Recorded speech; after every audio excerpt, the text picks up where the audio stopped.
College की सच्ची प्यार की कहानी। एक मधु नाम की लड़की थी, 14 मार्च 19 साल की, और उसके बीए ग्रेजुएशन पहली सेमेस्टर में एडमिशन लिया था।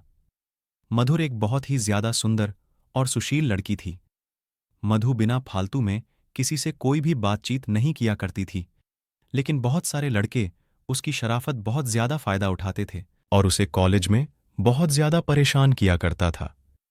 एक दिन की बात है, मधु कॉलेज के गेट से कॉलेज अंदर जा ही रहे थे कि रास्ते में उसकी सीनियर लोग मिल जाते हैं। जिसके सीनियर लोग मिलते हैं, नोटों को तुरंत ही अपने पास बुला लेती है, क्योंकि मूवी देखने में काफी ज्यादा चंचल और सुशील लगती थी। देखने में जैसे ही मधु अपने सीनियर के पास जाती है, तो उसे मधु अपने सीनियर से कहती है कि क्या बात है, बताइए। उसका सीरियल कहता है, क्या क्या तुम्हें एबीसीडी लिखने आती है? तभी मधु कहती है कि अगर मुझे एबीसीडी लिखने नहीं आती तो मैं कॉलेज में कैसे पहुंच पाती। इतना सुनते ही सीनियर लड़के और लड़कियों को बहुत ज्यादा गुस्सा आ जाती है। वह बुरा भला मधु को कहने लगते हैं। तभी मधु के क्लास का और उसी की समस्या का है एक लड़का मधु पर नजर पड़ती है, जिसे वह लड़का देखता है कि जिसका नाम रमेश था। रमेश ने देखा कि उसकी क्लासमेट मधु को सीनियर लोग मिलकर उसे छेड़छाड़ तथा उसकी रैगिंग कर रहे हैं। यह देखकर रमेश को रहा नहीं है। वह सीनियर के पास जाता है और कहता है कि ये जो आप लोग कर रहे हैं वह बहुत गलत बात है। किसी भी लड़की को इस तरह परेशान करना बिल्कुल भी अच्छी बात नहीं है। उसके बाद सीनियर लड़के तथा रमेश में काफी ज्यादा जमा हो जाता है और आखिरकार रमेश मधु को अपने साथ लेकर कॉलेज में अंदर जाना जाता है कि आज करने के लिए। जैसे ही मौजूदा था, रमेश क्लास करके बाहर निकलते हैं। रमेश से मधु कहती है कि कॉलेज में जो लड़की मुझे परेशान कर रहे थे, मुझे उससे बचाने के लिए आपका शुक्रिया। तभी रमेश कहता है कि ऐसी कोई बात नहीं है, तुम्हें मुझे शुक्रिया करने की कोई जरूरत नहीं है, क्योंकि तुम मेरी क्लासमेट हो और तुम्हारी सुरक्षा और रक्षा करना मेरा फर्ज होता है।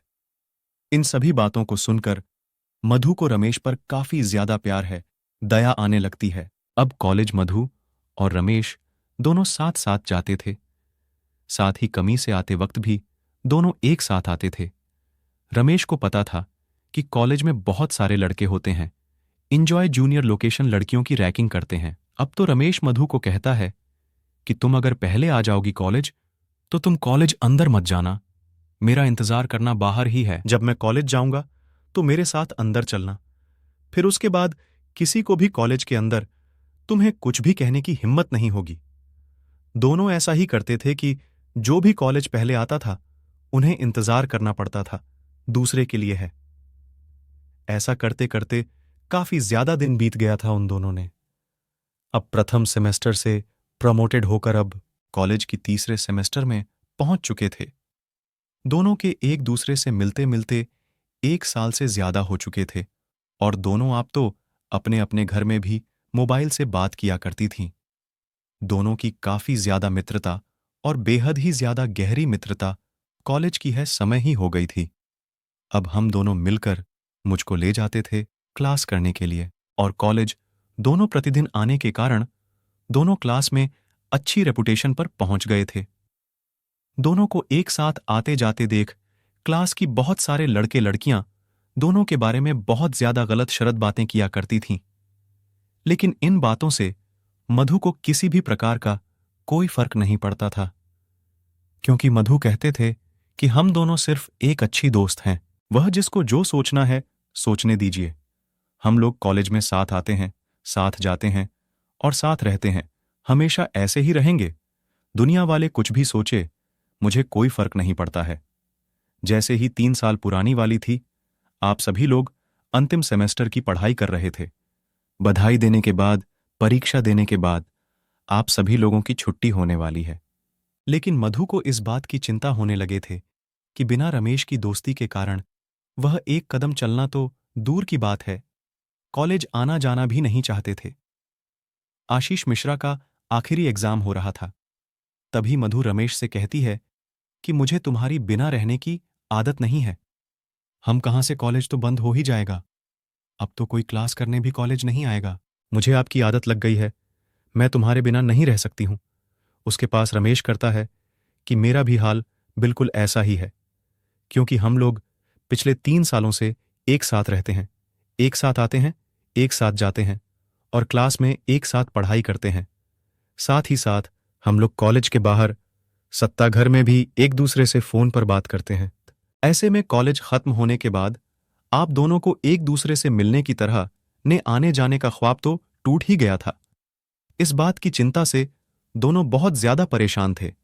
वह सोच रहे थे कि हमें किस प्रकार से एक दूसरे के साथ फिर रहने और घूमने के लिए आएंगे। लिखित परीक्षा अंतिम चल रहे थे। परीक्षा देते देते शाम हो चुके थे। मधु और राकेश में शाम के समय जाते वक्त कोई ज्यादा खास बातचीत नहीं हो पाई थी, क्योंकि मधु कॉलेज लेने के लिए उसके पापा आ गए हुए थे और जैसे ही वह गोरे से पैसा लेकर निकले, अपने पापा के साथ मोटरसाइकिल पर बैठकर अपना घर चले गए थे। घर जाते ही मधु को काफी ज्यादा अफसोस आया कि वह अपने पुराने सबसे अच्छे मित्र से कुछ बात भी नहीं कर पाई है। फिर मधु अपने घर वालों को इधर उधर जाने का इंतजार करती है। जैसे ही घर वाली रह जाते हैं, मधुर अपने कमरे में जाती है और राकेश को फोन करती है।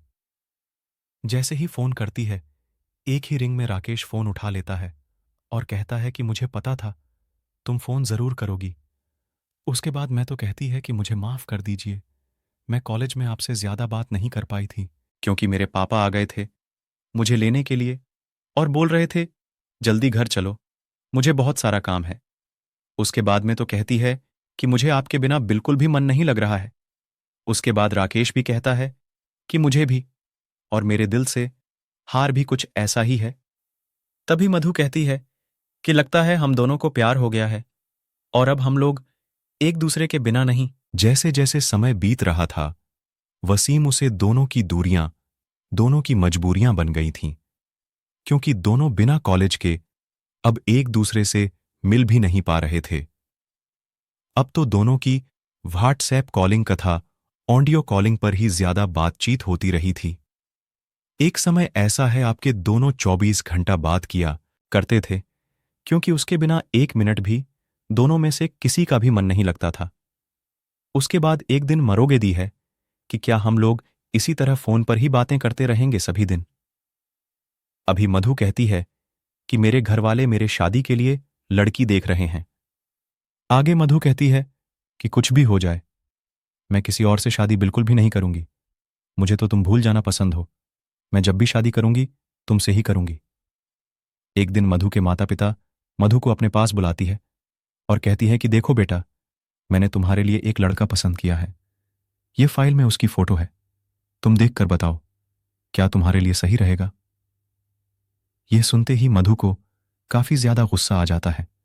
वह कहती है कि मेरे लिए लड़का है या किसी प्रकार का हुआ ढूंढने का कोई जरूरत नहीं है, क्योंकि मैं जब भी साधु करूंगी अपनी पसंद के लड़के से शादी करूंगी और अपने पसंद के लड़के को मैं बहुत पहले ही पसंद कर चुकी है।